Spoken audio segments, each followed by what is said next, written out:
Hey guys, welcome back to the Franchise Tag Podcast. Kicking off your week 17 of NFL action. We're getting into these final 2 weeks of the regular season, heading to that playoff push. And in this episode, as we always do, we'll go over the pick'ems from last week. Then we'll get into some topics, a lot of them surrounding the playoffs. We're going to talk a lot about the playoff races, some awards races maybe. Got some fun topics and continuing our players by number as we do. 61 to 70, an offensive line filled episode today for that one. So if you like Probably O-line, next week as well. probably. But there may be some D-line sprinkled in. I know some D-linemen Yeah. were in the 70s. Not so much in the 60s, though. Yeah, 80s for will be a fun one. 80s will be very Skip fun. the next two episodes. Just tune in for the 80s. Uh, 80s, 90s. Pick'ems.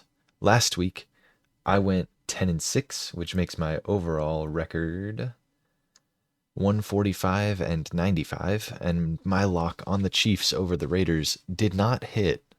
So my locks are 11 and 5, and I don't really want to talk about that too much. Yeah. We both made minor changes to mine pick'ems were basically the same as yours the past 2 weeks, except I just decided to pick one more wrong each time. So I've gone 9 and 7 this week and last. But my Bears Cardinals lock Jesus was Christ. more reliable than the Chiefs Raiders.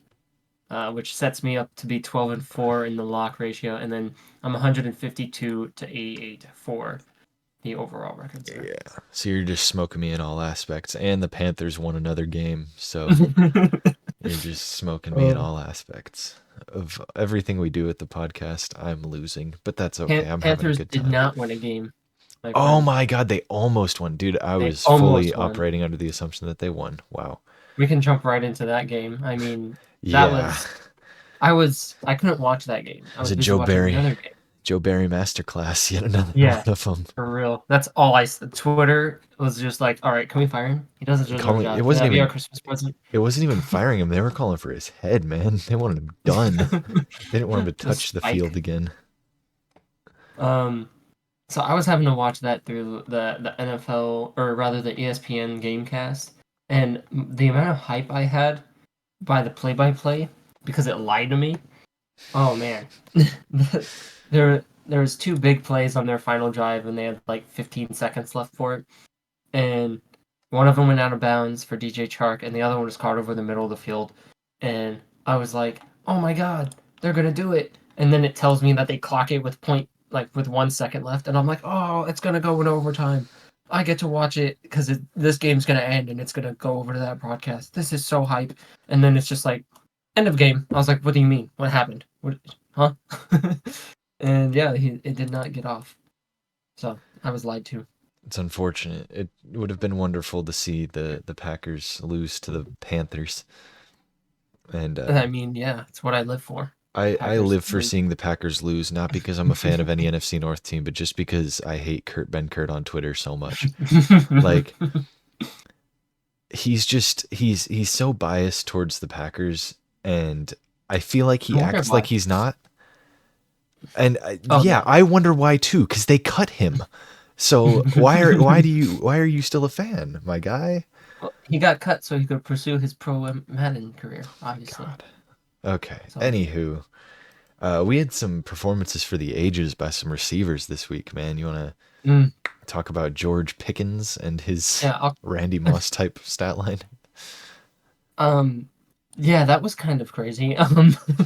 Just casually tuning in, looking around some stats, and it's like, okay, Mason Rudolph is kind of doing good, and oh, now I see why because there's all but 100 of his passing yards are to George Pickens On on four some of the most, catches. yeah, just some of the most like not even like impressive catches, just like, oh, why did he beat this guy so fast? Why is there no extra help over on George Pickens? They don't have that many weapons. It shouldn't be This that is, hard. I mean, that's what happens when you finally throw the ball to George Pickens. Shout out Mason Rudolph, getting the ball to their best playmaker. And Yeah. another thing from that game, Jalen Warren threw a nasty block for a jet sweep. And that just kind of stings for Pickens because it was Oh two yeah, weeks ago. all the news was about, Well, oh, he's blocking so well, and no, because about Jalen. yeah, because George Pickens didn't block for Jalen Warren on the goal line on a play Hmm. that would have been a touchdown, and Jalen Warren was like, I would have blocked for him. And then he does that on a jet sweep, not to Pickens, but to I think it was Deontay Johnson or another gadget type receiver.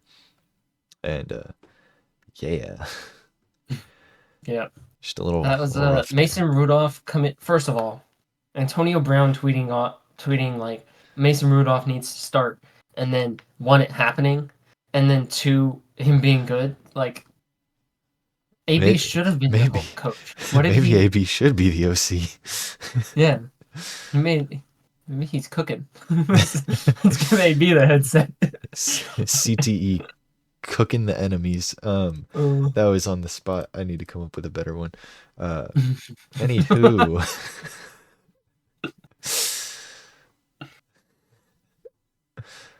constantly touching the end zone. Nice. There you CTE. go. Uh, Other receiver to have a historic game was Amari Cooper with, none other than Joe Flacco throwing to him. What is happening? Also, I was on Twitter this weekend and I saw a tweet that was like, I remember back in 2013 when two quarterbacks threw for 5,000 yards and 45 touchdowns. And all I did was quote tweeted that with a screenshot of how many starting quarterbacks got injured with season ending injuries this season. And I was like, yeah, this is like most of the top dogs. Most of the top guys are gone. So Mhm. No, the ones that aren't have I'm Darius glad you're Tony and I'm other glad you're wide trashing on receivers. Trevor Simeon and Hey, Trevor Simeon had a good game. shout out the boy. Brees Hall popped off too on my fantasy team on en route to a Oh, loss. But yeah. yeah, that was a crazy week. But yeah, Amari Cooper, crazy performance. He just after the game he was like, I'm never covered. And can confirm. Also, Joe Flacco was just chucking that thing, dude. I don't know if you saw those throws, but he would No, just be one of like, them was crazy what if he was down just the like sideline on the getting left. sacked? Yeah, and he just like, oh, let me just get rid of it. Amari's down there somewhere, and he was Oh, he was in fact down there. yeah. Amari Cooper, 11 catches, 265 yards for 2 touchdowns.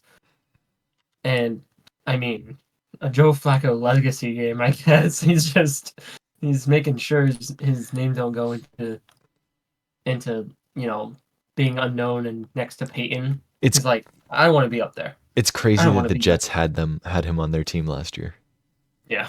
He was just stashed on the bench, and now he goes to, I you think he know, got a start last year I and think he did.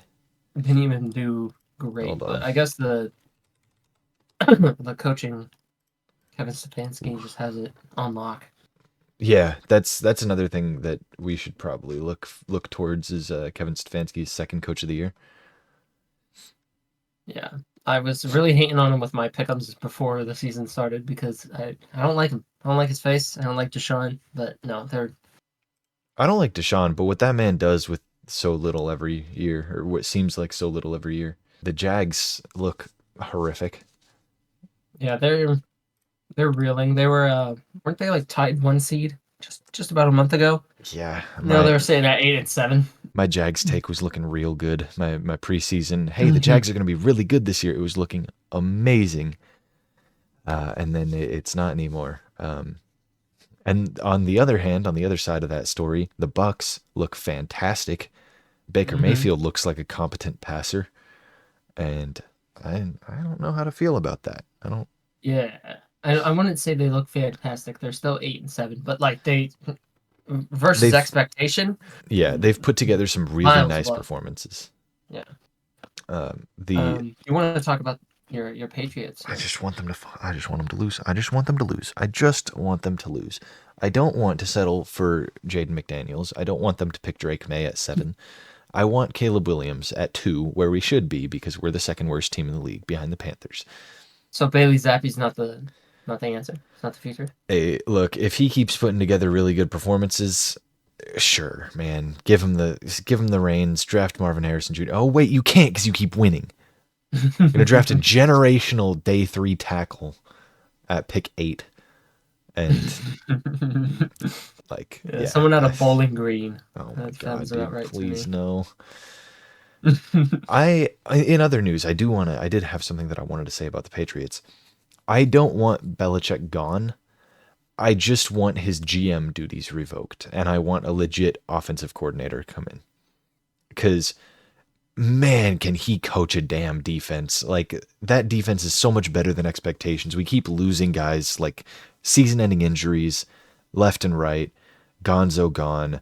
Jack Jones had his problems and was cut and now is balling out for the Raiders. And Judon is done for the year. And all these like key players on this defense are just dropping like flies. And it's still one of the better defenses in the league just on system alone. So I don't want that system to be gone, which I feel like it will be once Belichick's gone. Yeah, I think if Belichick's gone, something's gonna. If they're changing enough with Belichick's out of there, they're gonna switch to having like offensive minded, and then the defense is gonna suffer from that. Yeah, and Maybe they get Brandon Staley. Who the knows? actual Maybe they change talent defense. level of the defense is going to show, which Mm-hmm. as well as they play, the talent level isn't that high. Like Barmore's really good, and Christian Gonzalez looked really good before he got hurt. Matt Judon's solid, but he's getting up there in age to where he probably looking towards the end of his career by now. Jawan Bentley's great up the middle. Jelani Tavai's having some solid play, but all of these guys are just playing really well in the system. And I'm scared to see how many of them are just exposed as frauds when they're out of the system, if that happens. So take GM duties away, give it to somebody who knows what they're doing, but keep that man around to coach that defense, please. And he seems to have a good relationship with the players from the clips I've seen of them in the locker room. It seems like he's got a lot of respect to the players and he hasn't like lost the locker room or anything. And so It's not a Staley situation. absolutely not. Or a McDaniels. Yeah, I mean he's a defensive coach, and the defense is good, so Yeah. you just It's got to just kind of fix everything else around it. the And problem let though him is his thrive GM as that. duties of, you know, assigning an offensive coordinator and drafting players and Mm-hmm. I I mean, wonder why he just keeps going back to the old well instead of like, oh, let me get like. There's like the Bill Belichick bush that I sent you. It's not a yeah, tree. It's not a it's coaching a tree. bush, it's a coaching bush The because there's no yeah, branches. It doesn't branch yeah. anywhere. I mean, every time, like, I would not be shocked if he stays on as GM next year, and then McDaniel's is back, Oh my because god. that's all he keeps doing. It's like, okay, Bill O'Brien, all right, Matt Patricia, we're gonna bring them all back into the building. Like every In other failure news, elsewhere comes back, and it's crazy. speaking of Matt Patricia, that man can coach a defense, man. Let me tell Move ya. transition. The Eagles defense almost let up the Giants comeback, and I saw some questionable no calls in that. After the fact, I saw somebody post like three really questionable no call DPI plays on the Giants' final drive, and I was like, okay. Matt Patricia got bailed by the refs, and that I feel like is not the first time in his career that has happened, being as though he was on the Patriots, and we got a lot of nice calls for a lot of years. Yeah. The fact that Tyrod Taylor just started leading a freaking drive coming in for Tommy DeVito, Shout out the who, man. yeah, he's been holding it down for franchises like year in year out. Yeah. I mean, wasn't he's the sacrifice, right? He was the sacrificial lamb for Justin It Justin wasn't Herbert. just Justin Herbert. He's been the Yeah, it's sacrificial lamb Josh for Allen. everybody. Hmm. Everybody. Yeah. But He's just got a yeah, rough no, history they. of getting hurt and then somebody coming in and it's just the greatest quarterback you've ever seen touch the field. I think Matt Patricia really got billed by Keely Ringo there at the end there. Even on The that play, I think game setting there pick. was some contact with like there was a receiver getting thrown out of the back of the end zone before Keely Ringo caught the ball. And like Keely was in front of the receiver, so obviously it didn't matter. Keely would have gotten the pick, but just don't throw the players out of the end zone. It's not that difficult. Yeah. On the offensive side of things for the Eagles, you know, Jalen Hurts is actually just the best rushing quarterback there is ever. Rushing, rushing touchdowns. Yeah, riding the wave touchdowns, more like. Um, and you were speaking on refs. I have really no context for this other than a couple screenshots I saw. I don't even know if it's like accurate, but apparently late in the Packers game. against the Panthers. There was a ruled catch where it definitely did not survive the ground outside of bounds, Hmm. and I was seeing that screen grab everywhere. And I just want to point out more ref issues Dude, persisting. Don't want to let nothing go under the rug. we could have a 30-minute segment every single week on the refs, and we would never run out of content. Never. All right, let's move on to some Monday games here. Or rather, that was a Monday game, but let's tackle the other ones, the Christmas Day games. I don't like watching football. Uh, Football not fun. Football not fun. The Chiefs looked rough, man. I mean, the Raiders' offense looked atrocious. They had probably 3 positive offensive plays, and it was the one like 50-yard run towards the end of the game, and then I'll give Zamir White like Yeah. 2 other runs that were solid. He probably had 2 other solid runs. He had a decent amount of yardage before that. But Why did we lose to a team that had 62 passing yards in the first quarter and not another one? No more yeah, passing yards. Rest of the that's game. that's a bad beat. That's a rough look, man. Crazy. Oh, The, it's just so pain. rough to watch. And the Chiefs defense is good, but I mean, Jack Jones just likes out routes a little bit more than the Chiefs receivers do. The hitch routes a little bit. Yeah. Jeez.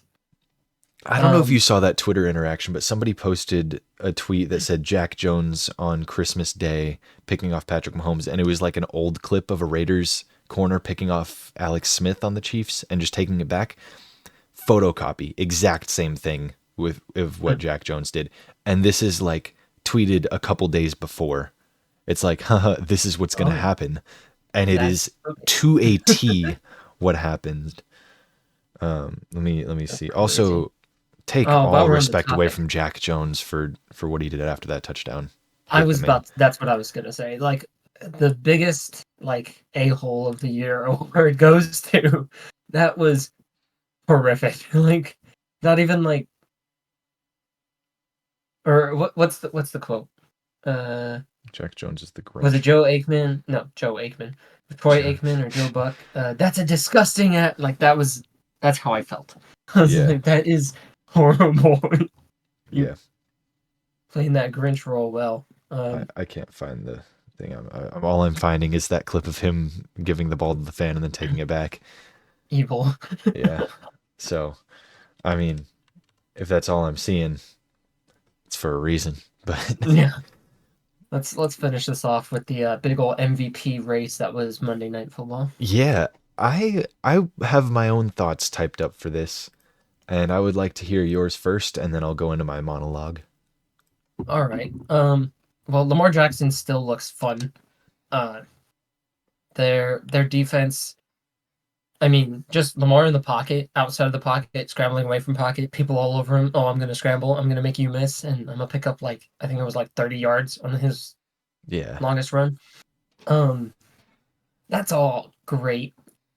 Flipping the script, Sam Donald took snaps in this game and threw the only passing touchdown. That hurt. Yeah. That aired And our Brock Purdy love that we give. yeah, the the whole game manager thing by Cam was kind of popping off after that as well. But CMC needed the rock a lot more because I feel like they really just leaned off of that pretty quickly.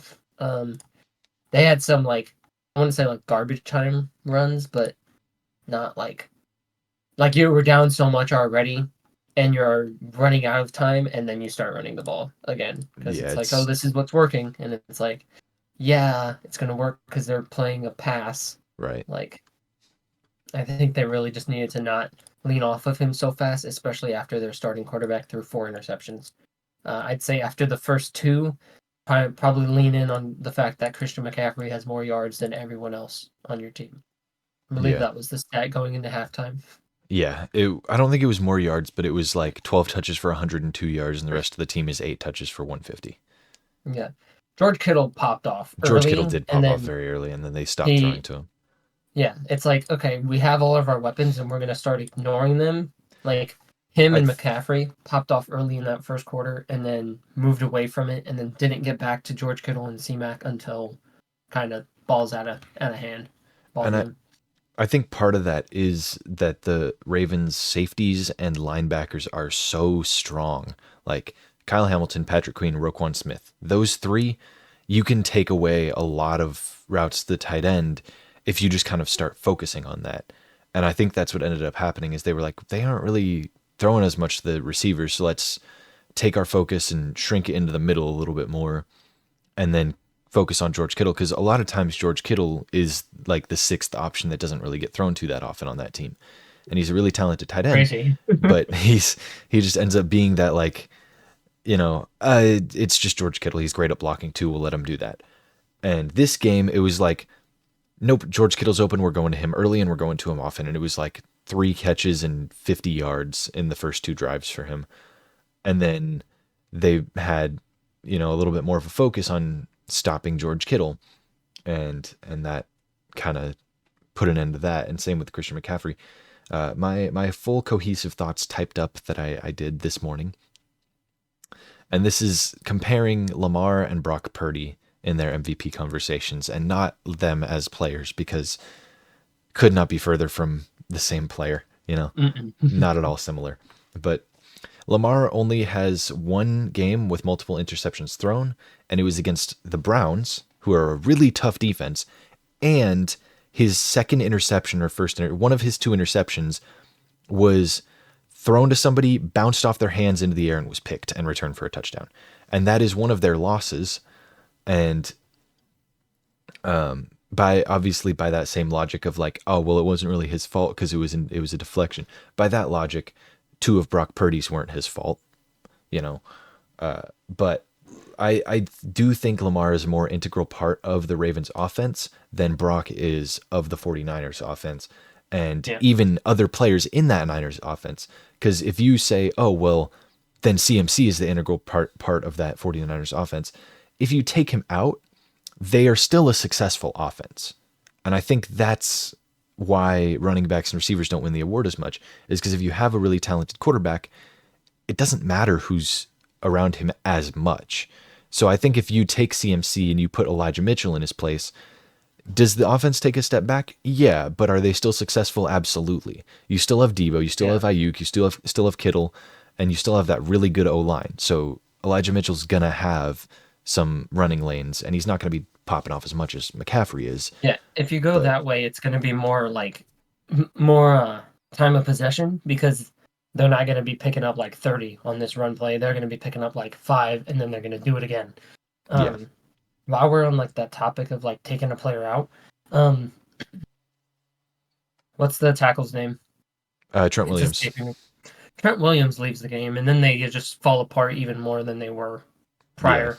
Yeah. And I mean, a tackle's not exactly going to win MVP, but that was also a good showing of his importance to that team. No kidding. And then just to continue those thoughts about like if you take a certain player out of the 49ers, they're not going to take that much of a step back. Crumble. If you take Lamar out of that Ravens offense, they're done for. They're not doing anything. Like they may still have a strong rushing attack, but their running backs are made of glass. Every single one of them. They have no reliable running back that you can give it to 40 times and trust that he's not going to get hurt. Because J.K. Dobbins is chronically injured. There we go. And questionable weekly. Yeah, Keaton, I mean, he went out for the season with the torn Achilles earlier this year, and Keaton Mitchell tore his ACL. And like Gus Edwards just isn't that big play guy. He's a good short yardage back, but he's not going to carry the offense. And the other thing that I like that I saw from Lamar Jackson that I'm going to like, this is some deeper analysis of what he does. He can go and switch on a dime from throwing the ball and like standing in the pocket to full on sprinting and getting out of the pocket. And at the same time, he can go from full on sprinting and getting out of the pocket and scrambling to being right back in his throwing motion and ready to launch it. So you can't fully commit to stopping him once he's started scrambling, or he's just going to loft one over your head because his little flick of the wrist can get the ball 30 yards down the field. And at the same time, you can't just drop back because then he's going to run for 10 yards every single play. And the Ravens offensive line is a huge part of that because they develop a pocket and they're very good at developing just that initial pocket. And then Lamar escapes out of structure, and it's almost like they develop a secondary pocket Yeah, they move the sideways. pocket. Yeah, Like I was he seeing some of goes that on his scramble plays. They're like the tackles, the guards are way out with him, yeah, basically scrambling. but he'll scramble off to one side and they'll just create a bubble around the D line to his back, like to cover his backside, and they'll just be continuously blocking them, and it'll just give him some extra time. And it's, if the Ravens were playing a team like the Cardinals or the Panthers or somebody with like a really weak defense that just, you almost expect to see some really good quarterback play and a lot of time in the pocket. It's a little different than when they're playing against a defense with Nick Bosa, Chase Young, Javon Hargrave, and whoever the other D tackle is, or Javon Kinlaw.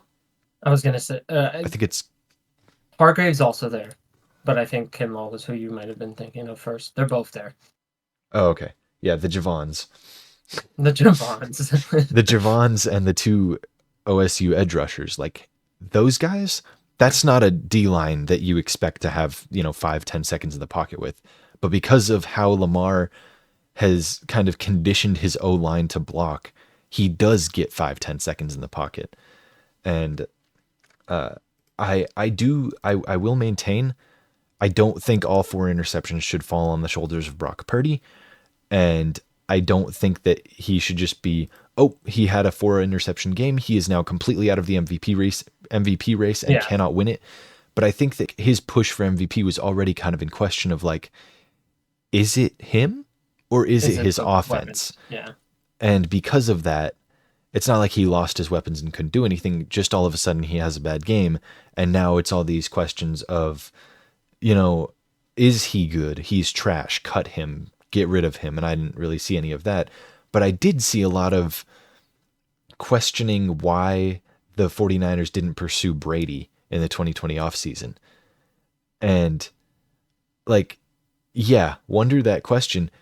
Don't wait until Brock Purdy has one bad game to wonder that question. Wonder that question all along. But yeah, that's kind of the end of my thoughts on the topic. I wrote out a little bit more, but I can expand a little bit on just like the game in general. First off, the most unearned safety I've ever seen in my life. oh my god, Why is that? dude. Why is that being thrown? Like, why are you throwing that flag? If that guy isn't laying on the ground tripping him, I have no doubt he can just flip that wrist and get it past the line of scrimmage. But Yeah. no, he's falling down unexpectedly because there's literally no defensive player on that side of him, and he's tripping. Like, what's going on in his mind? Like, Yeah, and like he tripped over a ghost. the takes I saw about it from like the people that have a like solid understanding of the rules is like, it sucks that it's not part of the rule book that, oh, you ran into a ref. Sucks. Mm-hmm. That's basically the rule. And it's unfortunate when it has that big of an impact on the play. But in the Yeah. grand scheme of things, it didn't really have that big of an impact on Yeah, the on the game. game, So, not so much, but I mean, it was like 3-5 after the yeah. first quarter. It Yeah. it could have been very important. Yes. The Yeah. Yeah. game Yeah. just got away from the Niners. And then the second thing is our little playoff stat picking. Basically predicted what the freaking Ravens were going to do because guess who has a weaker passing defense than their run defense?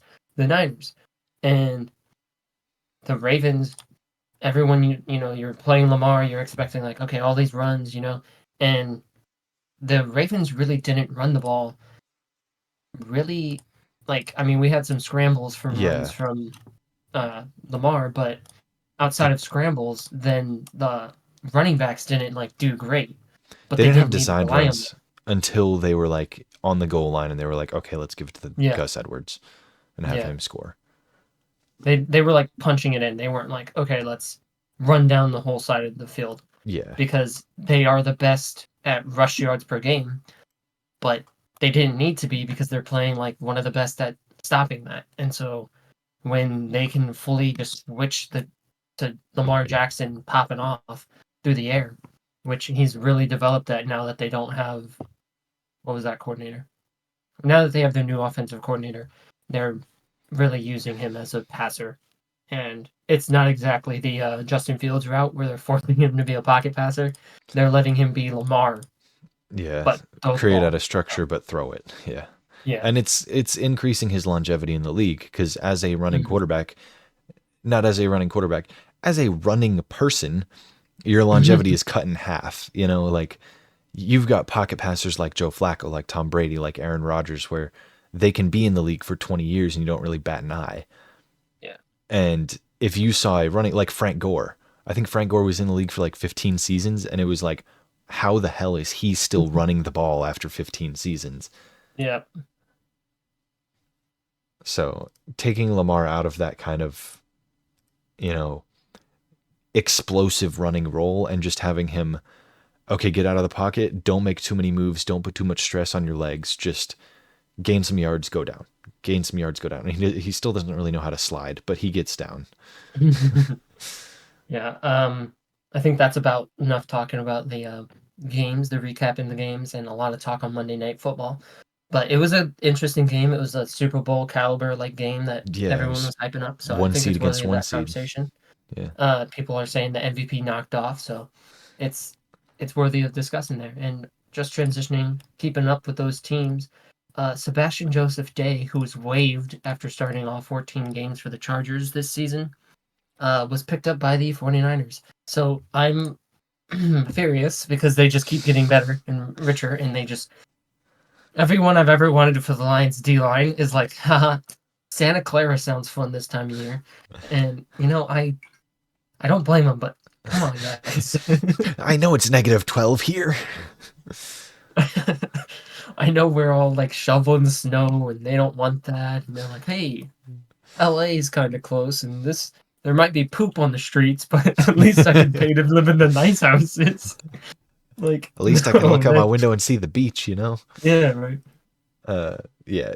So, yeah, Sebastian Joseph Day to the 49ers, in case you didn't gather that Yeah, from this yeah, that conversation. through my rant. Um, and then another guy that got released, but this time he got claimed off waivers, which I feel like is the first time I've seen that happen this season, was Kareem head trauma creator Jackson. Did you forget your little nickname you added there?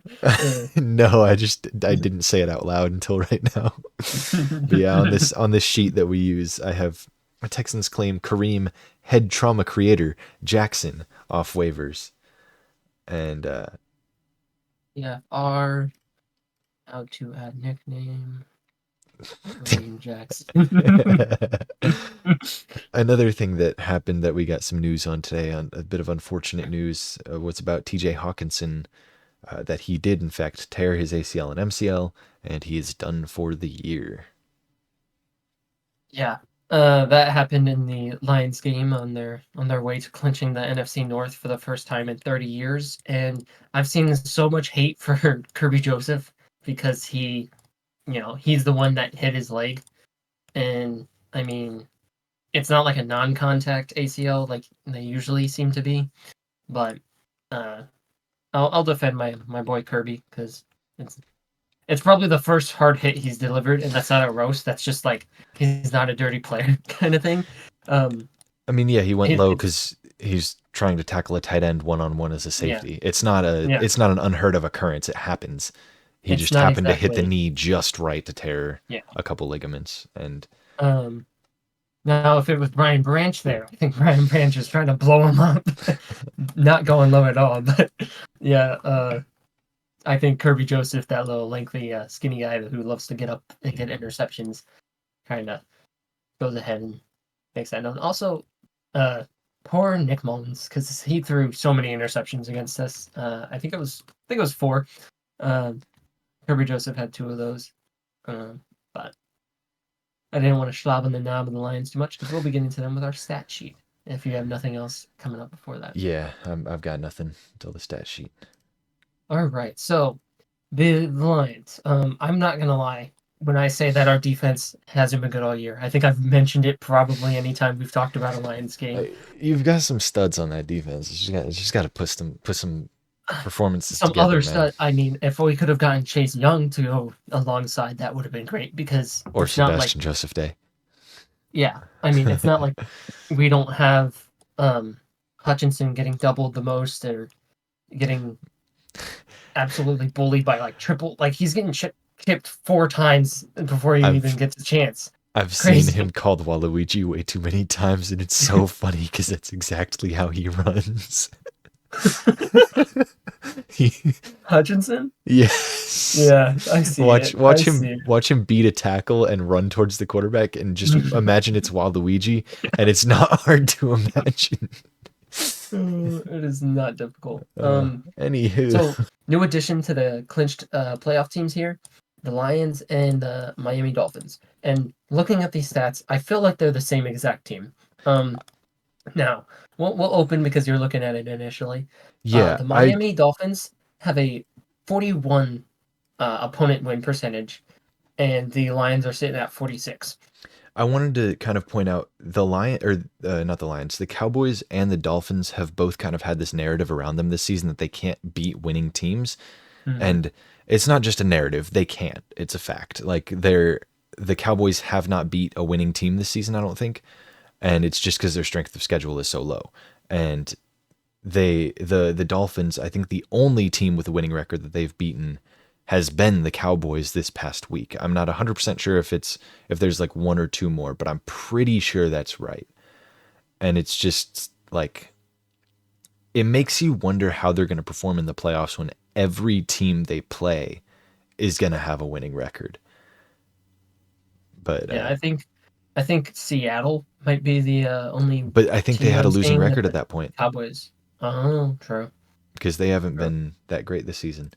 But I mean, if you want to call them that because they're not a terrible team, then the Cowboys have beat one and the Dolphins have beat one. Yeah, But either way, both teams' strength of schedule has been very low, and it kind of makes you wonder about how they're going to perform in the playoffs, if they're going to be kind of first round exit caliber teams.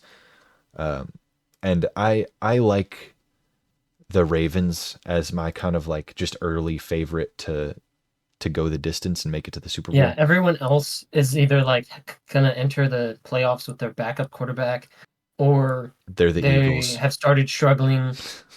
I mean, more so on the AFC side, Oh, okay. um, or they're just starting to struggle late in the year. The Jags, the Chiefs.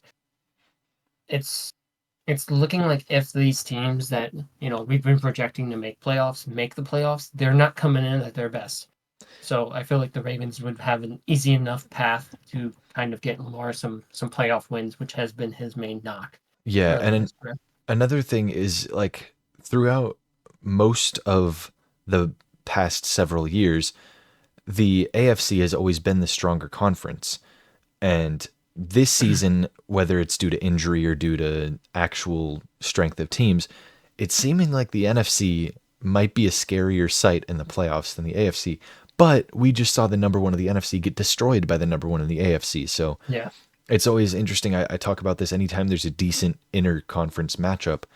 It's always interesting to see them play because they play completely different opponents every, like, basically every game.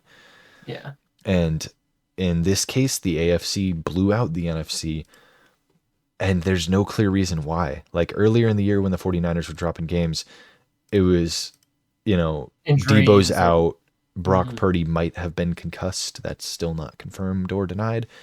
And I mean, Brock Purdy got hurt in this game, but it was a stinger, and it was late enough that they were like, just leave Sam Darnold out there. And I saw some overreactions to that of like, Brock Purdy got benched. He Yeah, didn't. right. You're benching the MVP. This y'all's MVP. Like, Dog. no. There was 3 minutes left, and he had a stinger in his neck, and they were down 20. I don't Yeah. think they're pushing to get their starting quarterback at Huh. like even 80% back out there. Yeah. Um, Going back to these new teams added to the list here. Uh, the reason I say that they feel like the same team, and also something I want to explain about the opponent win percentage, is both of these teams played the NFC South division. So Mm. when four of the teams you're playing are like bottom Below 500, yeah. bottom division, uh, that's gonna definitely skew it to the lower end. Hmm. So the opponent, win percentage, which is basically our strength of schedule. Yeah, they're not playing the hardest opponents here, but does that take away much from the stats? You make your own decision there because As I said, they seem very similar in terms of being team wise, because the offenses for both of these teams are great. Miami has the first passing offense. Lions have the fifth.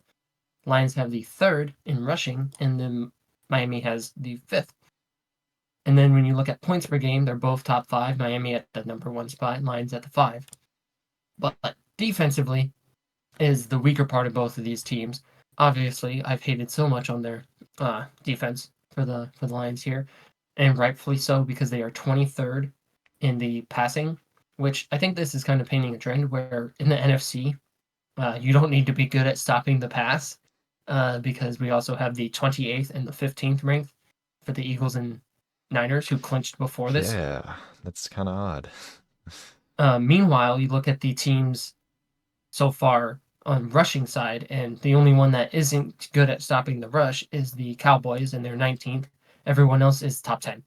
So Yeah, interesting to see how that kind of trend plays out for the rest of these clinches. and that extends through the AFC as well on that rushing Yep. stat.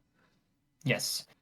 Um, and then we start looking at the Miami here. So they're 10th against the pass, and they're 5th against the run. So better average wise than the Lions, which I do not blame them. The Lions have been horrific to watch because um, we are probably the most man-heavy defensive scheme I've seen all year, and that's after so many injuries, and that is after we have like better guys now than we did last year.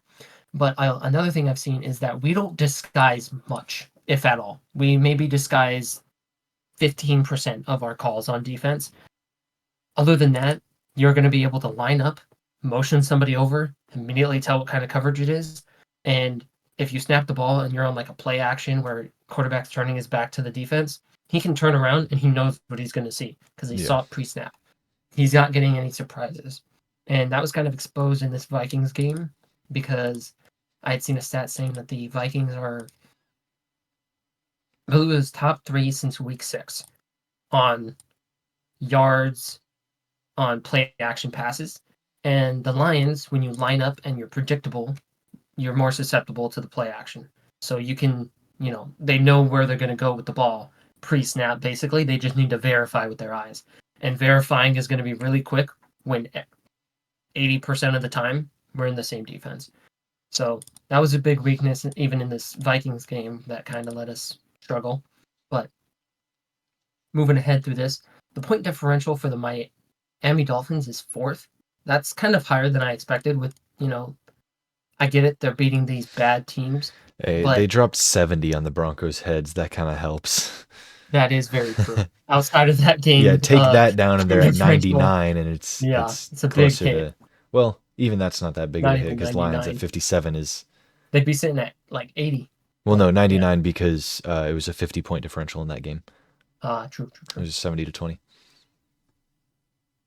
Yeah. Yeah. The Lions are sitting at 7th with 57, which is, I mean,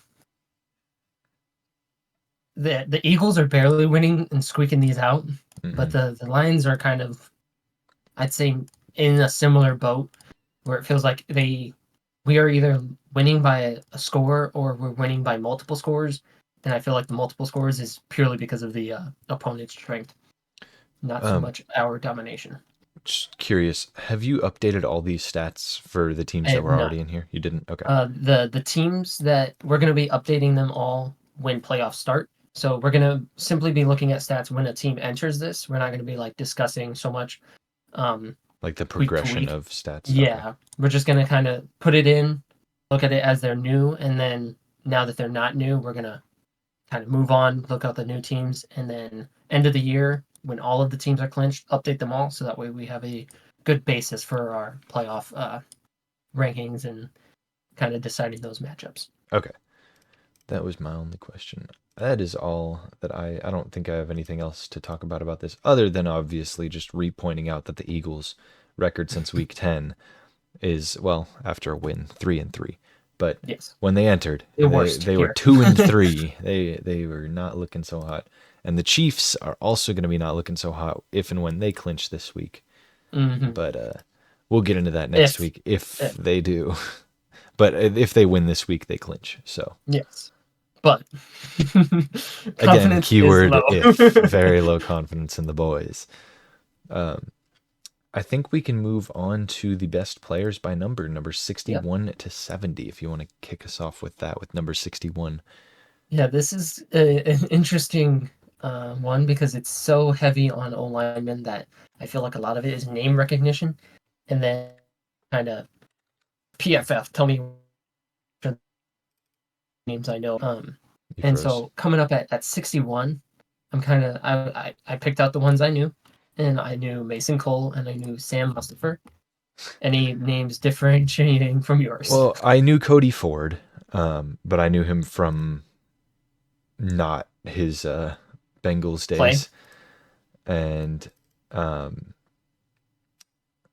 John Michael Schmitz as well is another name that I knew. Yeah, I mean, I was trying to. I know so many of these because they're rookies, and I was Yeah, looking at yeah, rookies yeah. a lot this, off season. So I'm like, I can't pick a rookie here because I But feel yeah, like Matt Hennessy is it's. another name that I recognized. I don't know if you said him. I saw Matt Hennessy, and then I looked into it, and he hasn't played a snap this year. So I was He's on like, oh, IR, okay, which is why I yeah. was like, I recognize the name. Oh, oh, oh, hmm oh. It's like But unfortunate. yeah, I would love to include Marcus Cannon in this, but he retired last year, I believe. Um, yeah, so can't include Where him. were you leaning for your pick here? Because I I had mean, Mason Cole. He was kind of the only option for me. Because you said you had Mason Sam Cole and Mustipher Sam is a Mustipher. I knew Sam Mustipher from when he was on the Bears and was blocking nobody. And I don't mean like that he was like just people were getting off the block. I mean he was like stanced up blocking, and there was nobody in front of him. But he was acting like he was blocking, like he was seeing ghosts out there. yeah. And I It's know a good old double team where he's just like, he's been a little bit better since joining the Ravens, but yes, still not a lot better.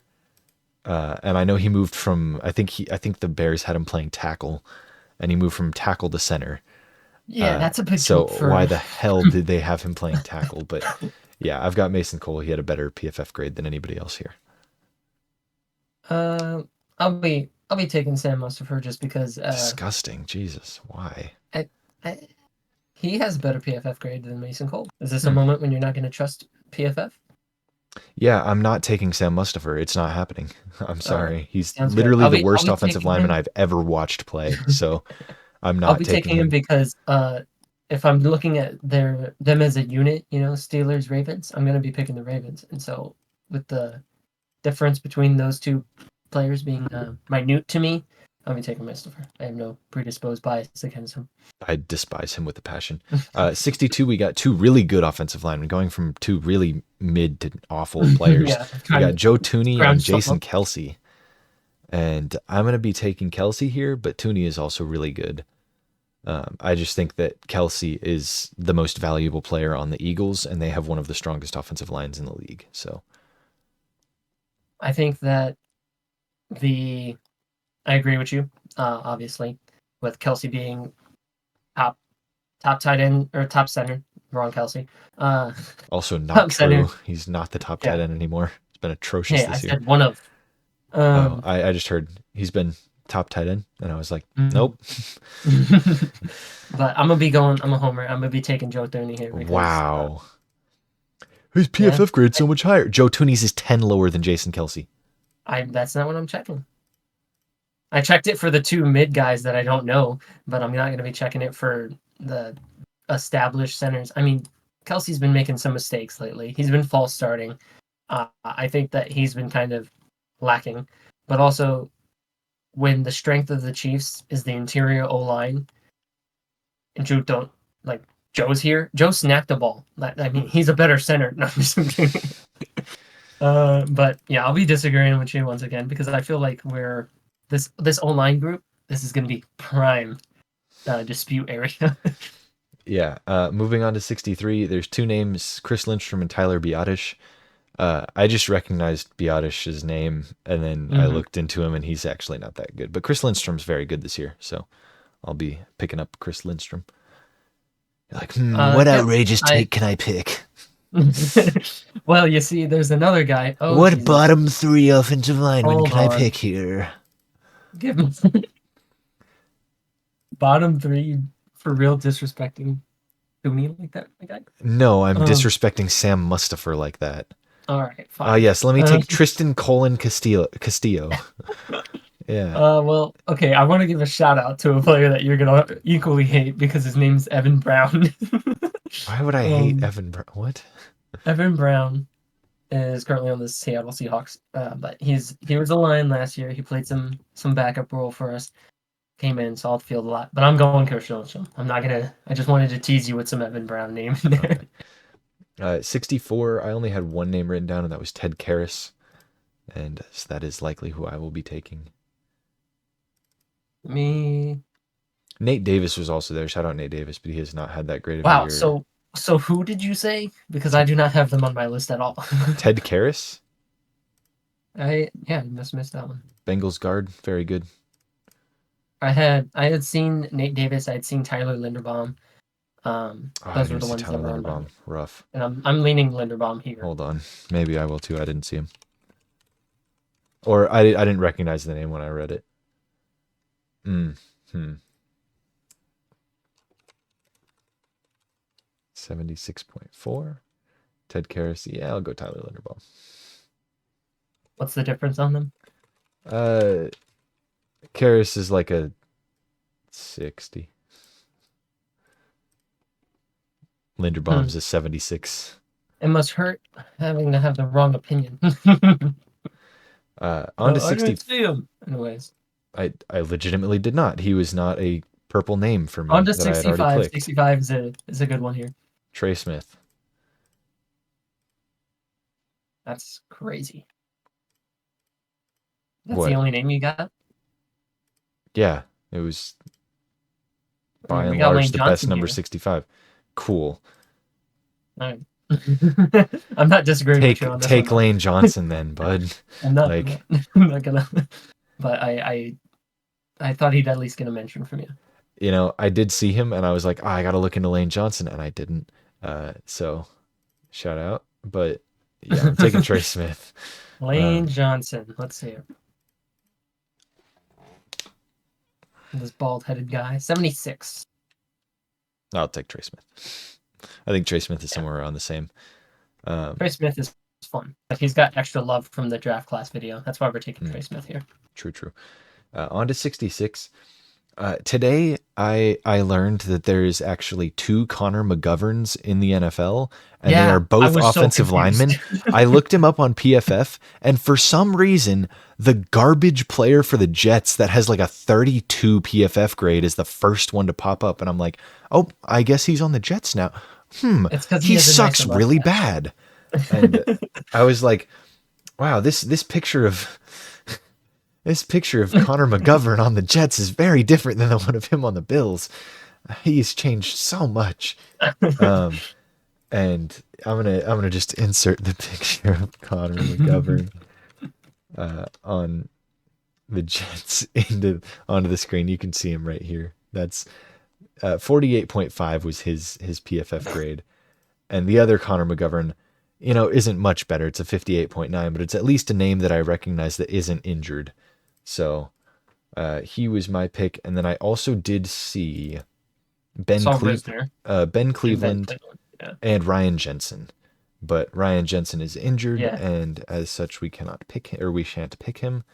And then what Chan. was the name you said? Dalton Risner for the Broncos. Yeah. He was equally mediocre, I believe. So, yeah, I'm gonna be going with Connor McGovern. Well, if they're equally, I'll be going Dalton Risner because Discord, discourse, anger, everything. 67, I've got two names, Charles Cross and Drew Dahlman. I feel like Charles Cross got some hate last year, or not necessarily hate, but I feel like he had a bit of a rough year. But as a Yeah, rookie a little bit tackle, learning curve. I Yeah, mean, it happens to all or almost all rookie tackles, which is why I feel like even Penei Sewell's rookie year wasn't like all that. it Like was it pretty was good. good, but it wasn't like Probably generational offensive tackle best tackle in the league. Like, it wasn't all that. Like, it was good, and especially for a rookie tackle, it was good. But I think after even year 2 was the best tackle yeah, started there. but yeah, I'll be I'm Charles Cross is good, but I'm gonna be taking Drew Dahlman here. He has been, if I remember correctly, Better than Jason Kelsey per PFF. yeah. So just as a you know disclaimer, I guess, if you want to call it that, all of these offensive linemen blur together for me. I'm going to be 100% honest. Shout out to all of you. You're playing in the NFL, you're living your dreams, and you're doing great.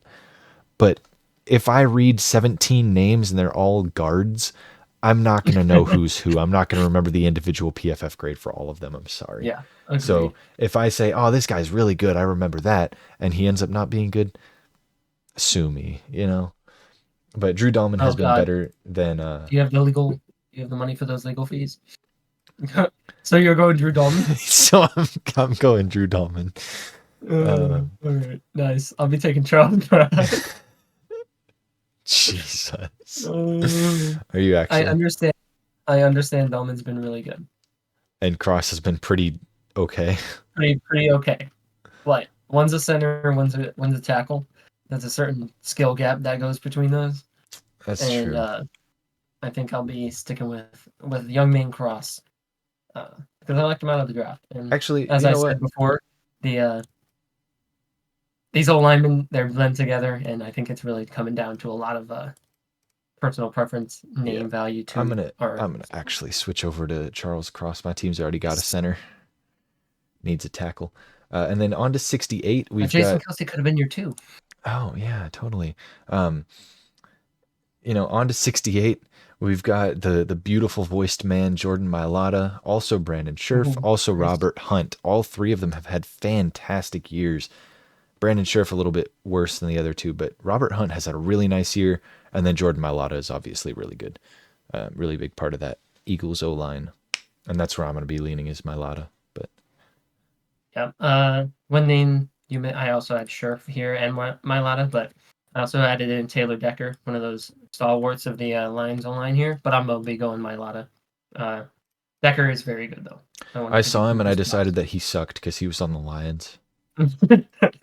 I'm just kidding. I didn't see him at all. With us. On to 69, nice.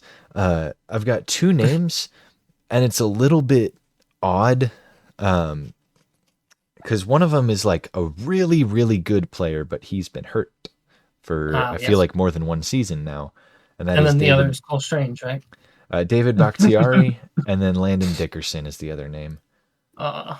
You left Cole Strange out in the rain. Dude, Cole Strange is garbage. I'm just kidding. He's not actually that bad, but he's not David Bakhtiari, and he's not what's his name? Mike McGlinchey is also here. He's not Landon McGlinchey is Dickerson. also here, and he is not as good either.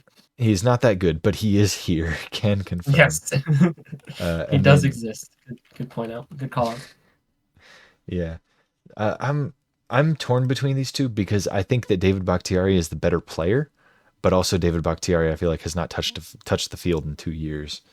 So That's very valid. I know that he barely touched it the last year of Rodgers. I do not know anything about his health this year. he actually played He played this 55 season. snaps this year.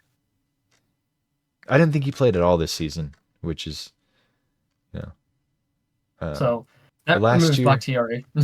last year he did play. He played a fair amount. But yeah, I just remember anytime Aaron Rodgers was on the freaking Pat McAfee show, they seemed to be asking him like, "Hey, when's Bakhtiari going to be good?"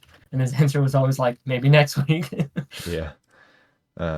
So if we're Landon's excluding safe right Bakhtiari, here. I'll go Landon Dickerson. I'll basically just rebuild the Eagles O line here.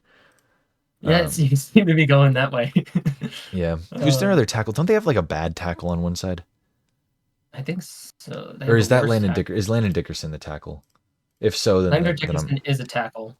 okay. Or no, he's a guard. Sorry, I was thinking of Lane Johnson. Lane Johnson. Lane Johnson's the other tackle. He's good, but yeah, I don't know who their rough patch is.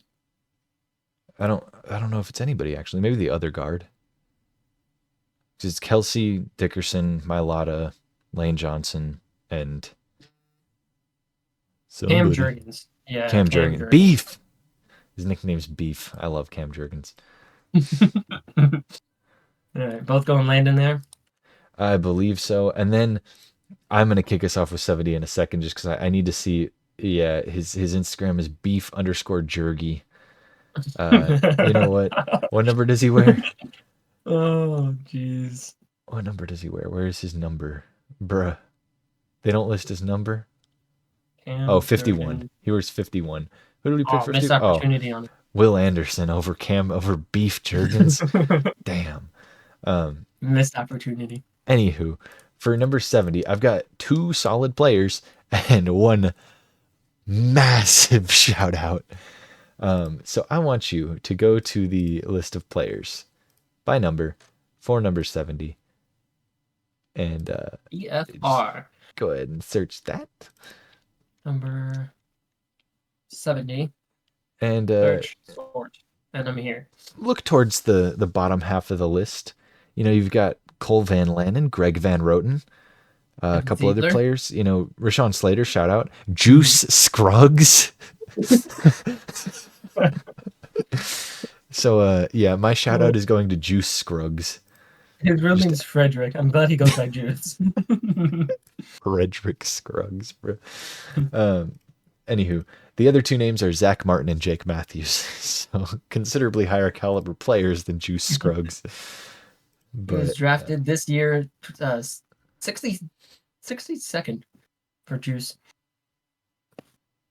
second round Pretty pick, solid. Juice. Second round pick Started Juice. 4 games for the Texans. What's his PFF grade? Juice. Oh, he shows up. Great. Juice Scruggs. I'm glad there's no competition for Juice. 46. Nah. Shout out Juice. Shout out Juice Scruggs. You're welcome to come on the show and blast PFF. We really want as much of that as we can. Yes, please, Juice. If you are somehow watching this some way, yeah, do that. I'll just Zach, put Juice in the title. He'll know. He'll come. he'll come. Zach Martin has a 70.6 PFF grade, and Jake Matthews. Why do I know that name? Is he the Falcons? He is the Falcons. He has a 70.3, so it's really just what you want. And looking at my guys right now, I think I'm going to lean Zach Martin. Just because out of those two, name value is higher on Martin than it is on Jake Matthews. I had Zach Martin. I had Kevin Zeitler. I had Dan Skipper is just a fun little shout out. Kind of like Skipper. Juice Scruggs. And I'm gonna be going with I'm not gonna rebuild the entire Ravens line, and I'm gonna be just taking Zach Martin, which are there as well. Ravens. Yeah, I got. Who did I take? That was Ravens that you hated. Mustafer. Oh. And then Kevin Zeitler was the Raven I'm talking about for Oh, 70. okay. I was like, who the hell? I was like, Jake Matthews is on the Falcons. Next episode, we will be going through numbers 71 to 80. So come back for that, because that'll always be fun. I think we'll really be scrounging up our tackles in that one. Yeah. The better O-line. Something like that. And then if you want to do any stock moves, now is your time to shine, buddy. Yep.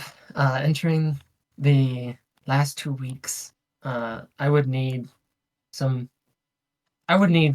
Bryce Young to kind of be really good, and even then, I'm only going to come away with $100 more profit if he wins out.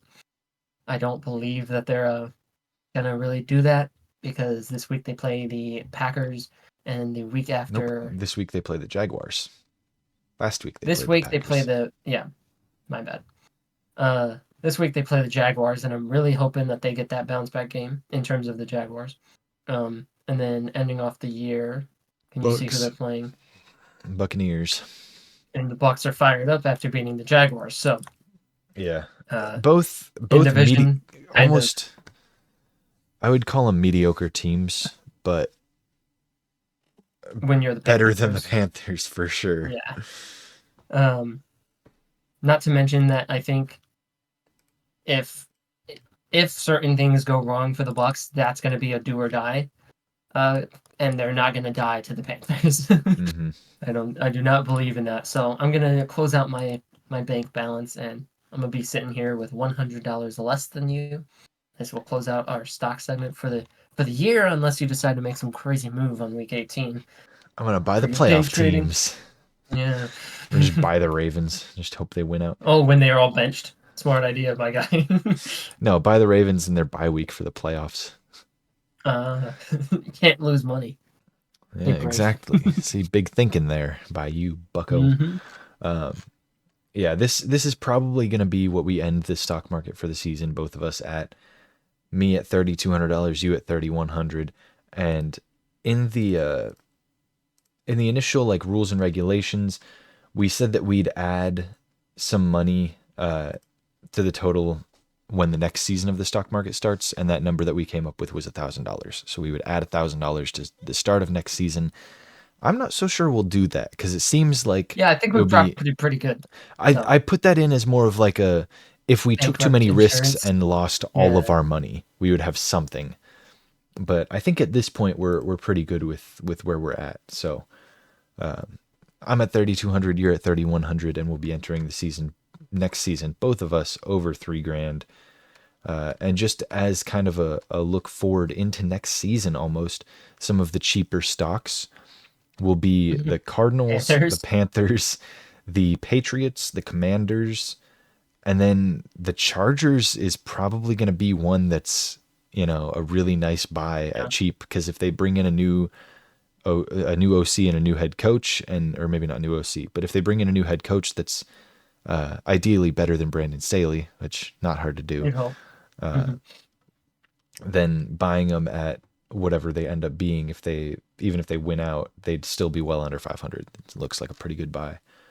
But yeah, that kind of rounds out the stock watch for season 1 of Franchise Tagged. We'll see y'all in this segment next season, at the start of next season, to kick off season 2 of the stock watch. And then the last thing we got to get to here is just our pick'ems for the week. And You got yours made this time? Of course, I will kick us off Nice. with my made pick'ems. I've got Thursday night football, Jets at Browns. I'm taking the Browns. Zach Wilson is out with a concussion, so it's going to be Trevor Siemian again. And it is against the Browns defense. I'm going to mention that again. The Browns defense against the Jets. Yeah, I'm going to take the Browns at home there. And they've got a chance to clinch playoffs this week.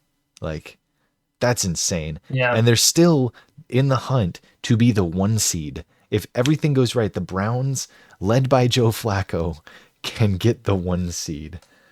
And their personal path, at least this week. Is it still possible after the Ravens win? Ooh, actually, I don't know. I don't know when I saw that. I don't think so. Okay. I think the Ravens are sitting pretty now. But either way, well, I don't think they've clinched the 1 seed.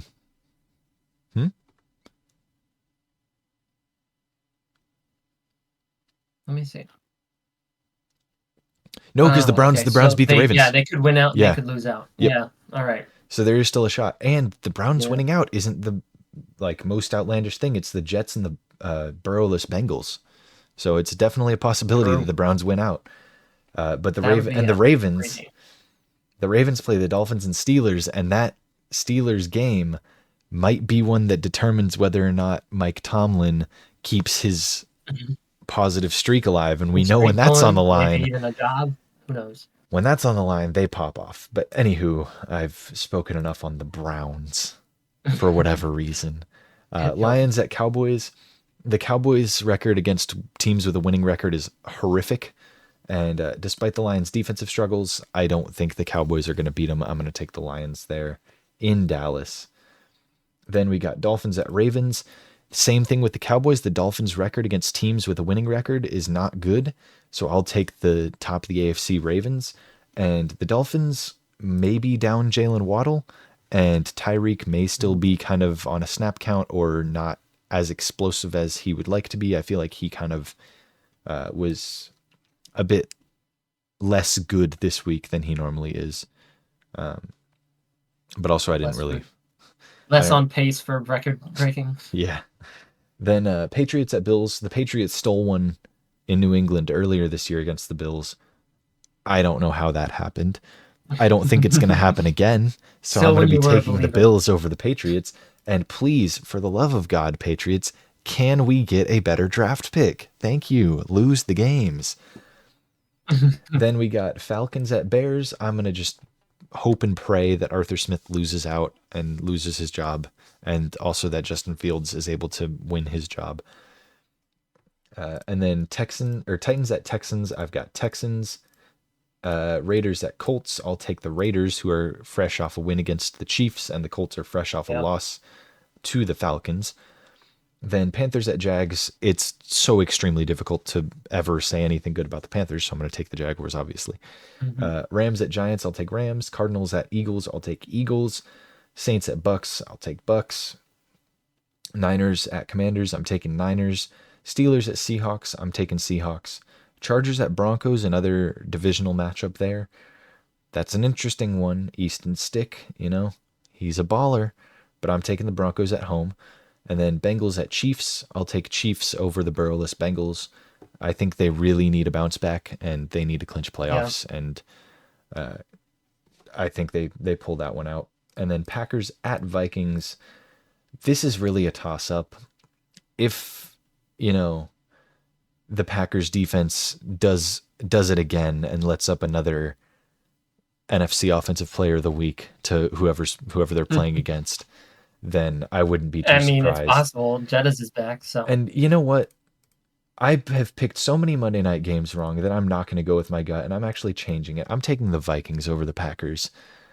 I think the Vikings nice. defense is pretty bad and that Jordan Love is going to absolutely dice them up. But I think that the Packers defense is probably the worst in the league with Joe Barry. And so I'm going to just take whoever's playing against the Packers. Alrighty. Kicking off mine, similar, but I'm glad we actually have some differences here. I originally had the Cowboys beating the Lions, but we went over that they can't really beat a winning team, and despite their like 15-1 record and of late at home, I'm gonna uh, pray, fingers crossed that the Lions actually pull that one out. So we got the Browns. I agree with you.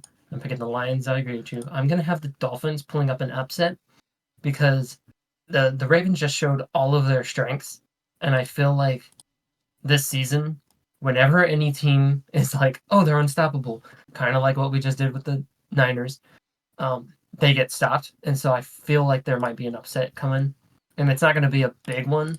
I mean, the Dolphins just like barely upset the Cowboys, but I think against the Ravens, they might have a little bit better of a chance than I thought they did against the Cowboys.